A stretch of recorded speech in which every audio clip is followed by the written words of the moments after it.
अपने को जो सार निकले उससे लेना देना, वह राजा दशरथ और कैकई की लड़ाई से अपने को क्या लेना देना?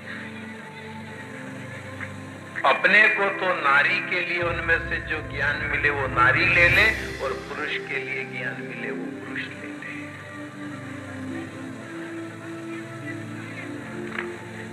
लड़ाई में क्या है, क्यों किया कैकई ने? ऐसी औरत कैसी थी राजा के यहाँ, तो राजा ने उसको क्यों नहीं, तो राजा उससे माफी क्यों मांगने लग गए? ये सब बातें अपने को नहीं सोचना, इससे भगवान के प्रति और श्रद्धा कम होती है। कि कैकई मंथरा के पास बैठने और पूछने के बजाय यदि गुरु वशिष्ठ के पास चली जाती तो घर नहीं बिगड़ता।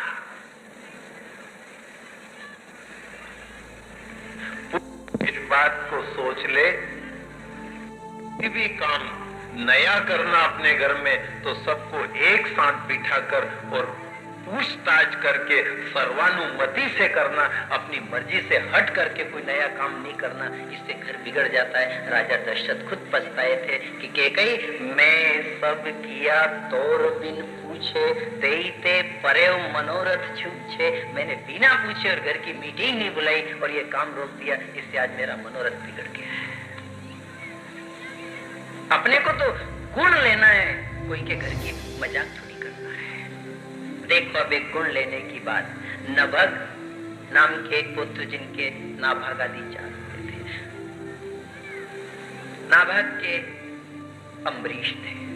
ये बचपन से वैराग्य लेकर के चले गए थे नाभग, पर जब बाद में घर लौटे, यहाँ भाइयों ने कोई हिस्सा नहीं रखा।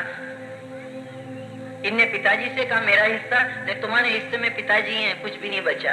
ये पिताजी के पास गया, उन्होंने कि तुम एक काम करो, अंगिरस से गोत्री ब्राह्मण यहाँ पड़ोस में यज्ञ कर रहे हैं, वहां पहुंचो। वो छठे दिन का यज्ञ कर्म भूल जाते हैं, वहां जाकर तुम उस यज्ञ को पूर्ण करवा दो। तुमने ऋषियों की सोबत किया है, वो यज्ञ पूर्ण हो जाएगा, उसमें बहुत धन बचा, वो धन तुम्हें मिल जाएगा, उससे तुम्हारी जीविका चल जाएगी। ये वहां गया, यज्ञ भी पूर्ण करवा दिया, सब कार्य संपन्न हो गया। ब्राह्मण लोग दे भी गए, लेकिन बाद में उत्तर दिशा से नीले और लाल रंग का पुरुष एक त्रिशूल लेकर आया। कौन है रे यज्ञ की कोड़ी को हाथ लगाने वाला? ये वही रुक गया। क्यों? जानता है मैं कौन हूं?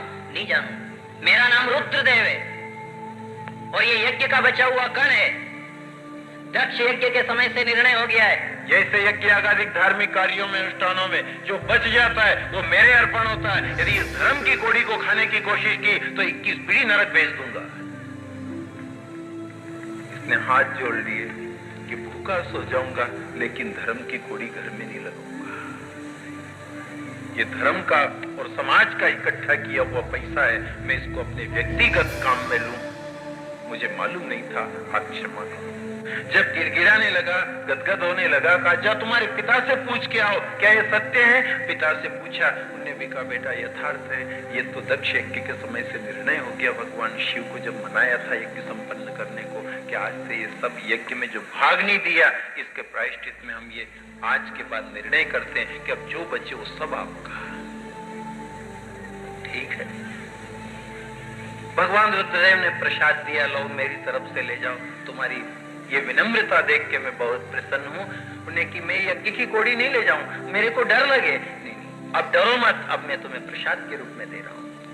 तो मेरा वंश डूबे, वंश नहीं डूबेगा, और वंश में एक ऐसा बेला होगा जो तुम्हारी 21 पीढ़ी को तार देगा। उसी प्रसाद की कृपा से इनके अम्बरीश नामक बालक का जन्म हुआ था, जिन्हें निर्जल एकादशी करी थी और दुर्वासा जैसे महात्मा ने भी इनसे क्षमा मांगी थी, क्योंकि एक बार व्रत पारणा की और उस समय ब्रह्म भोज था। उस ब्रह्म भोज में सबको बुलाया, दुर्वासा को भी कहा, लेकिन ये स्नान करके आने में देर कर दी थी। व्रत पारणा का समय हो गया, नहीं तो एकादशी करने का व्रत का पुण्य नहीं लगे। उस व्रत के पुण्य के लिए जल पी करके, भोजन का ध्यान करके व्रत पारणा करने लगे। उस समय गुरु का आगमन हो गया। अरे मेरे पहले व्रत पारणा क्यों किया? मैं जला के नष्ट कर दूंगा। उत्पन्न करी जटाओं से जलाने दौड़ी। भगवान का चक्र सुदर्शन आया और उन्होंने कृत्या को नष्ट करके दुर्वासा का पीछा किया।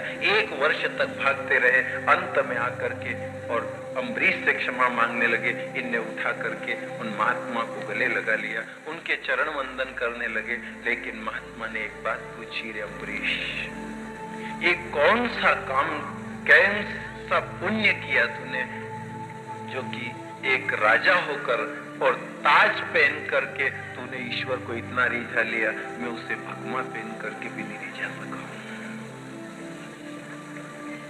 तू गृहस्थ में रह करके और मैं त्यागी रह करके भी। कल आपसे कहा था, आगे धंधा पीछे धंधा ऊपर धंधा नीचे धंधा, और इन सब में रहकर भजले उसको वो मालिक का बंदा। आप धंधे से कभी ना मत करना, माया से डरना मत। माया का एक छोटा सा नुक्सा आपको बता देते हैं। अम्बरीश भी राजा बना, भले मना किया, उनका विवाह करने की चिंता थी पिता को भी कि एक बचपन से ज्ञानी है, ये बैरागी है। द्वारकाधीश का एक मंदिर था, वहीं बैठा रहता था। जबरन इसका एक पद्मानंद की राजकुमारी के साथ विवाह करने का सोचा तो कटार दे दी, पर परणने नहीं गया कि इस कटार के साथ लिया ना, पर मैंने प्रतिज्ञा कर ली मैं दूल्हा बन करके नहीं जाऊंगा। 12 साल तक उस स्त्री का मुंह नहीं देखा, इतना विरक्ति पुरुष था, परंतु फिर भी कहा कि कायर माना जाएगा यदि तूने इस धंधे को मना किया तो। राजा बनना पड़ेगा, पत्नी का साथ करना पड़ेगा, रिश्तेदारी निभाना पड़ेगी और कमा करके इन सब की पालन पोषण करना पड़ेगी। तो किया, और शंभु विरूप के तुमान 3 पुत्र भी हुए, लेकिन धंधे में रह करके भी वह विरक्त बना रहा। और ऐसी विरक्तता उसमें रही कि माया से डरो मत, माया का सामना करो और ईश्वर का भजन करो। आपने कुत्तों की हालत देखी होगी, ये क्या करते हैं कि जब किसी के फ्लैट में, जब किसी के बगीचे में, मकान में बैठते हैं, आप भागो तो ज्यादा काटे, ने जो नहीं भागो सामने खड़े हो जाने, छाती अड़ा करके तुम्हारी पुछड़ी भर के बैठ जाएंगे। आप बता दो, डरो मत। और घर के लोग भी आपसे यही कहेंगे, भागो मत, जो भागोगा तो कपड़ा मार देगा, भागोगे तो पांव पकड़ ले, नहीं भागो तो। माया से जो ज्यादा डरे हैं, ज्यादा भागे हैं, वो ज्यादा खड़ा नहीं, काम नहीं छुएंगे, हम नहीं आएंगे, हम नहीं देखेंगे। वो नहीं आने वाले फिर ऐसे आए हैं, प्रणाम करने लगे, हार मानी है, क्षमा मांगी है। ऐसा आप ग्रस्त में रह करके कभी परास्त हो गए हो, हताश हो गए हो कि अब क्या ईश्वर मिल सकेगा। इतनी कथाएं सुन करके तो बहुत हलचल हो गई, दिमाग खराब हो गया कि अपनों अबे कहीं होगा। पर घबराना मत, ये प्रभु चरणन में ध्यान लगाना और कहीं मत जाना।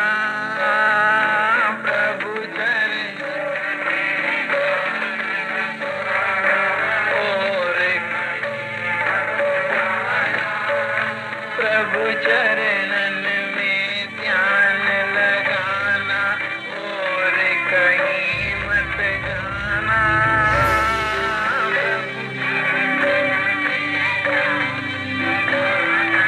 और कहीं मत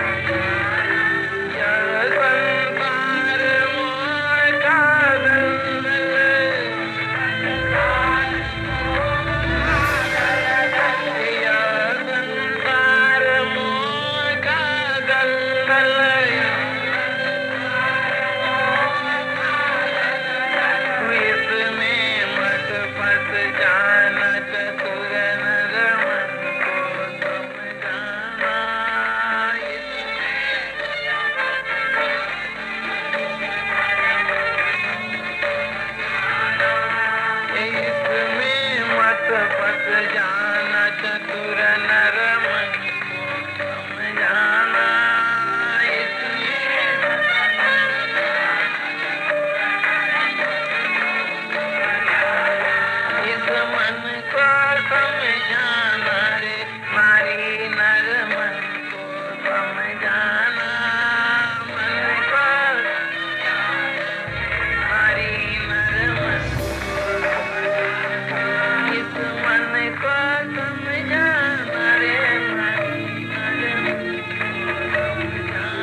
भयभीत मत होना और हताश भी मत होना, क्योंकि कीचड़ नहीं हो तो एक बार यदि सब महीनों ने कह दिया, फागुन भी कह के देखो, कोहरा कट फरका और क्या रंग गुलाल उड़े मेरे में। बैसाख भी के देखो हमारे इनमें भी क्या बढ़िया अम्बाणो आए ने, जेठ महीना तक केरी खाओ ने, 6 महीना तक ये करो ने, उसका बाद तक कीचड़ कांदा ही जाए रे कि पाँव धरवा कभी धर्म ली ने। जी देखो पानी चुवे ने, कीचड़ टिच्चड़ कीचड़ कीचड़। देखो दिवाली पे से क्या मजा आए। जी देखो रोड साफ, बाढ़ साफ, नदी नाला में भी बाढ़, जहाँ देखो वहाँ पुल यहाँ पे पानी खतरे के निशान से ऊपर में कीचड़ कांदा तंग हो गए हम तो।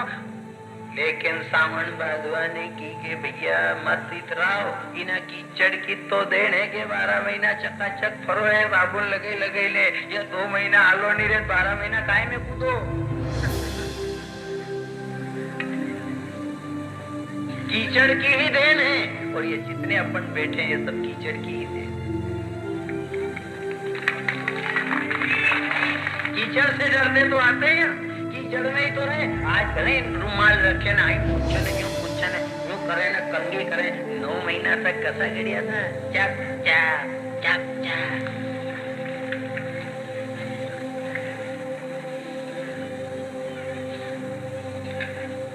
कीचड़ से ही पैदा हुए हैं, कीचड़ में ही रहे हैं, और कीचड़ में ही आए हैं, और कीचड़ में ही जिंदगी भर रहना है, और कीचड़ में ही बीज बोना है, और ऐसे बोना है कि 12 महीना खाना है, कई जन्म तक ढूंढना है, फसल ऐसे बीज बो देना है। बोनी मत चूक जाना बस वहीं, भूख के बिना भोजन, अतिथि के बिना आंगन, और भजन के बिना जीवन जहाँ से आशीर्वाद है बराबर ध्यान रखना। कीचड़ मत करो, घर कीचड़ है, ये तो दलदल है, ये तो फंस गए, कहीं नहीं फंसना। आंदो नदी पूर आएगी, उससे तो कुआ बावड़ी 12 महीना पानी पिलाएगा आपको। नदी पूर नहीं आएगी तो पानी का लेवल कैसे बढ़ेगा? क्या खाएंगे, क्या कमाएंगे? तो कीचड़ को मना कर।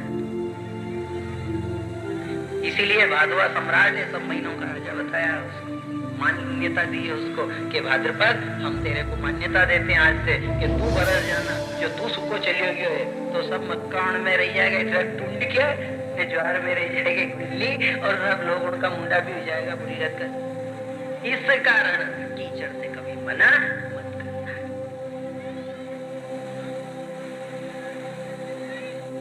कीचड़ की बात को याद करके हमको भी कभी कभी पीड़ा होती थी। गांव में पैदा हुए थे, गांव भी ऐसी जगह है जहाँ कहीं से रास्ते नहीं है, रोड नहीं है, और नदी भी लगे, पैदल आना जाना पड़ता था। तो कभी कभी कोई बाजार के या बाहर के लोग आते तो वो कहता कसा गांव में रही ने कीचड़ ने, बाट पीने ने, नाला ने, नदी ने, खाल ने। हमको भी लगता था कि लोग नाराज हों, पर आप कहीं भी जाओ रिश्तेदारी में, या जो शहर के लोग गांव में भी जाएं, तो कई बार शहरों की बहनें भी ऐसा नफरत करती है, अरे यहाँ तक कीचड़ ने रास्ता नहीं है। ये जितनी साड़ी ओढ़ी है और जितनी रकम पहनी है, ये कीचड़ की देन है। यदि कीचड़ नहीं होगा तो ये सब इतराना भूल जाएंगे। इसलिए गांव से कभी नफरत मत करना, गांव की बाट से नफरत मत करना, गांव के लोग से नफरत मत करना, गांव के कीचड़ से नफरत मत करना। ये बचपन की हमारी अपनी भावना बता रहे हैं, गांव नहीं छोड़ा। कैसा भी गांव था, पड़े रहे मन छाती देके, जैसे रखे भगवान। और उससे ये भी की थी कि मनोरथ सफल करना कि जीवन भर गांव गांव जाकर के सेवा करें, जहाँ कार नहीं जाए, मोटर नहीं जाए, कभी पैदल भी जाना पड़े तो चले जाएं, पर हे भगवान तू गांव में पहुंचाना, क्योंकि गांव कीचड़ वाला है, और इन कीचड़ वालों से ही सारी दुनिया के लाखों करोड़ों लोग अन्न खाते हैं। ये कमाते कीचड़ में है। रोड पे क्या कमाओगे, फर्श पे क्या कमाओगे, मार्बल लगा करके क्या कमाओगे? ये तो सब कीचड़ में पैदा हुआ है। इसलिए उससे कभी नफरत नहीं करना। इसी बात पे गांव पे लगाव है। गांव में कथा होती है, गांव में जाते हैं, और गांव के लोगों की जैसी बन पड़े इस गांव के पले पोसे शरीर से सेवा देते हैं। भगवान गांव कभी नहीं छोड़ा, ये हम रोज उससे कहते। शहर से ये नहीं नफरत है कि वह कथा सुनने के लायक नहीं है, लेकिन शहर रोड वाला है, और रोड पे जाने वाले तो दुनिया में बहुत लोग हैं, पर एक कच्चे रास्ते में पैदा हुआ, कच्चे रास्ते में जाने के लिए तैयार है। भगवान आज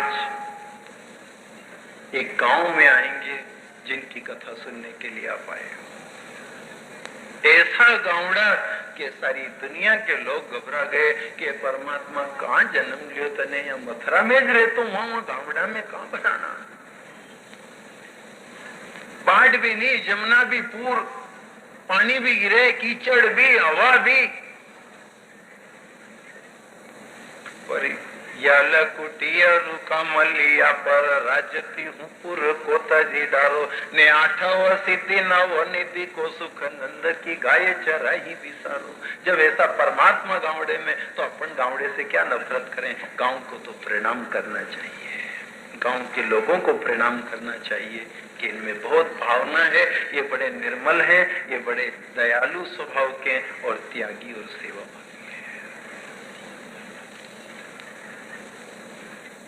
शुभदेव मुनि अब आगे की कथा कहते हैं। इसी कीचड़ में रहकर अम्बरीश ने नाम कमाया और परम पद पाया। अब इक्ष्वाकु राजा की कथा कही। इक्ष्वाकु के वंश में भी कुक्षी हुए थे, इनके यवनाश हुए थे। यवनाश संतानहीन थे, जंगल में चले गए, ऋषि मुनियों के बीच में रहे। एक दिन इनकी आत्मकथा सुन के ऋषियों को दया आ गई, उन्होंने एक यज्ञ का आयोजन कराया। एक कलश जल से भर अभिमंत्रित किया मंत्रों से और तैयारी करी थी कि इसे पिलाया जाए रानी को और इससे संतान उत्पन्न हो, वंश की वृद्धि हो। एक दिन रात में राजा को प्यास लगी, उस जल का पान कर गए। सुबह गुरु ने जब पूछा कि जल का, राजा ने कहा वह जल तुम्हें पी गया, तुमने बहुत गलत किया, ये रानी को पिलाने का था, अब इस जल का प्रभाव तुम्हारे ऊपर होगा, अब क्या करें।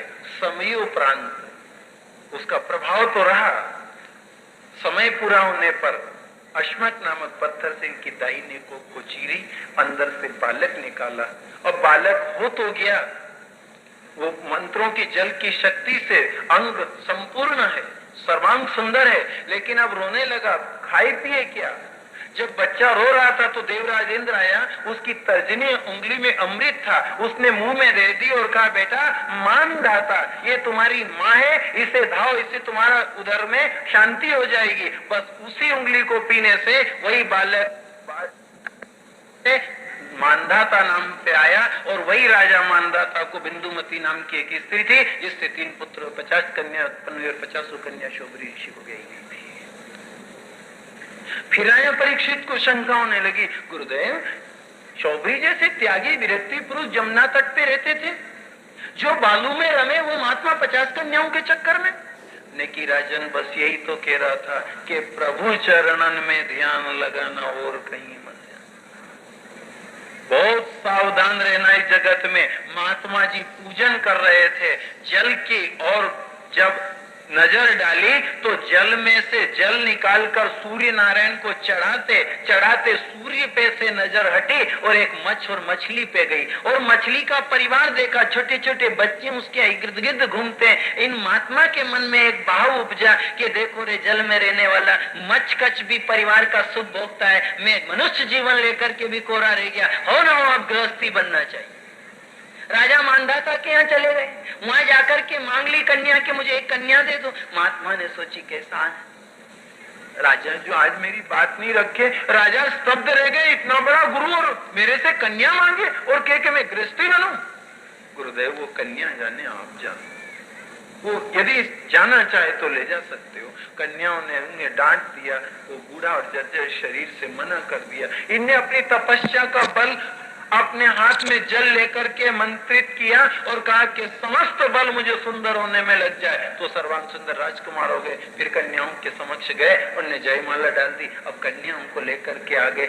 एक दिन बाद में सोची कि तपस्या का बल तो सुंदर होने में लग गया है और तू कहाँ उलझ गया रे शौभरी, कहाँ तप करता था, मोक्ष का द्वार खुल गया था, अब जाने की तैयारी है और पल्ले पे पुण्य कुछ भी नहीं बचा। कमाई करी थी वह सब लग चुकी है और कहाँ इस संसार चक्र में फंस गया। पर उन्हें एक पश्चाताप हुआ, मैंने मच्छ और मछली को देख लिया, उनको देखने से ये समस्या खड़ी।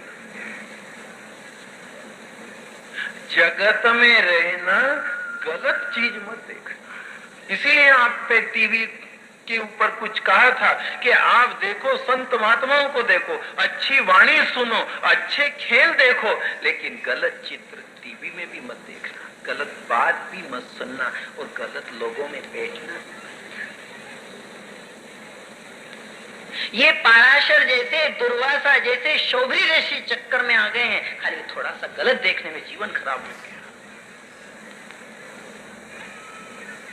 जहां गलत दिखे आपको, जहां गलत सुनाई दे, वहां से चल दो उठ करके और अलग हो जाओ। यदि अच्छी बात सुनने को मिले वहां तक तो बैठो, पर जहां गलत शुरू हुई उठ करके चल।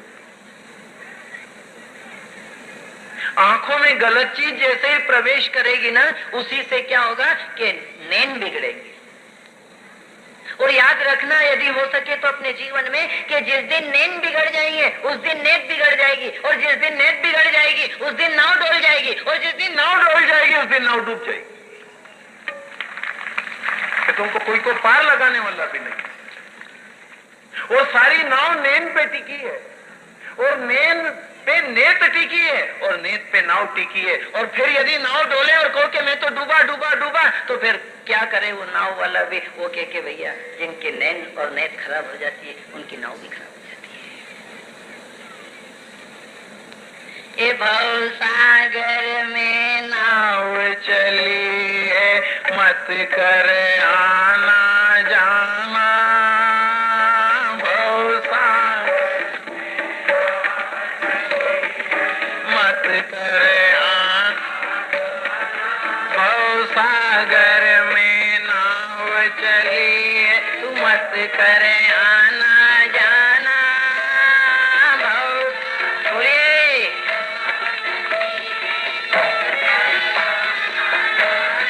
तू भी नाव अनेक यहाँ पर,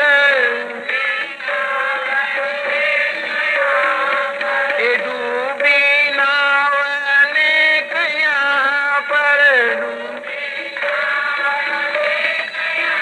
कोई हरिजन से उतरा न चतुर नर मन को समझाना। हरिजन से उतरा न चतुर नर मन को,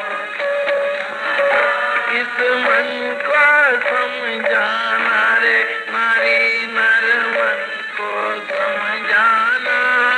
मन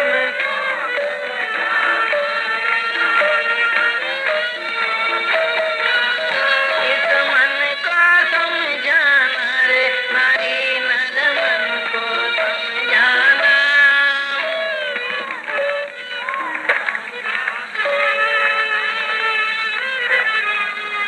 बहुत नाव डूब गई है और उनकी तो कथा सुन रहे हो। अरे दुर्योधन की नाव डूबी, रावण की नाव डूबी, खरदूषण की नाव डूबी, हिरण्यकश्यपु की, ऐसी कई नावियां डूब गई है। और काहे से? वो नैन और नेत खराब होने से डूबी है। भगवान नहीं चाहता कोई की नाव डूबे, वो हमेशा चाहता है कि सब लोग किनारे लग जाए, सब लोग किनारे लग जाए। लेकिन फिर भी यदि लोग डूब रहे हैं तो वो उनके कर्म से डूब रहे हैं, ईश्वर डुबाना नहीं चाहता है। ईश्वर किनारे लगाना चाहता है और वो बात देख रहा है कि लोग आ जाएं, लोग मेरी शरण में आ जाएं, इनकी सबकी नाव किनारे पहुंच जाए। अच्छे लोगों से जुड़े रहना, बात वही है, नाव नहीं डूबेगी। महापुरुषों के चरणों में जुड़े रहने का क्या फायदा? अरे चरण से जुड़े रहो तो नाव उनसे बंधी रहे, और नाव उनसे बंधी रहे तो नाव डूबे नहीं। जो लोग जुड़े रहे हैं वह लोग तीर गए हैं, जो लोग नहीं जुड़े वो भवसागर की धार तेज थी, नाव डूब गई। और डूबी नाव अनेक यहाँ, उसके बाद भी लोगों को कभी चिंता नहीं है, कभी उनके मन में ऐसा पश्चाताप नहीं हुआ कहीं मेरी नाव भी नहीं डूब जाए। अरे कथा सुन करके अरे अरे करके नहीं उठना, अरे अरे नहीं करते रहना। उस समय सोचना कि ये नाव डूबी, रावण गया उन्हें गया, हिरण्यकश्यपु मिट गया उन्हें मिट गया, तो फिर अपनी चिंता करना। गुरु ये कहीं डूब न जाए मजेदार, प्रभु इसे पार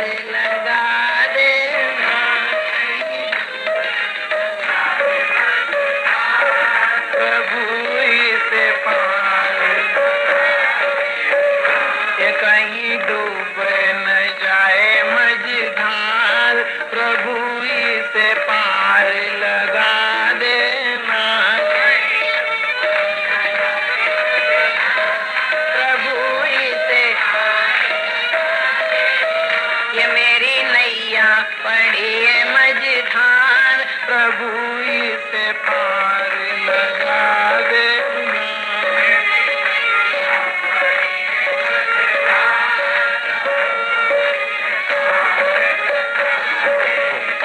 ये मेरी नैया पड़ी है मझधार, प्रभु इसे पार लगा देना।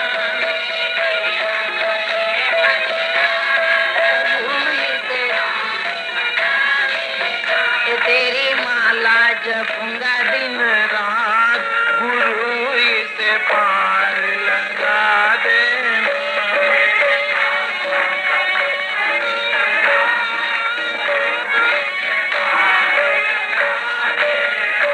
तेरी माला जपूंगा दिन रात, गुरु इसे पार लगा देना। तेरी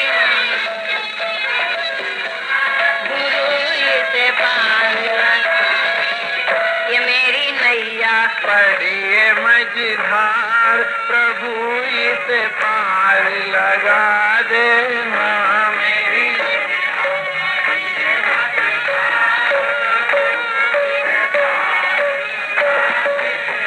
बस अपने मन में ये पीड़ा होना कथा सुनने के बाद कि इनके शरीर की कहीं मेरी नहीं डूब जाए। जब आप ये सुनो कि मीरा पार हो गई, जब आप ये सुनो गोपियां पार हो गई, तो सोचना बस ऐसी मेरी भी पार लगा।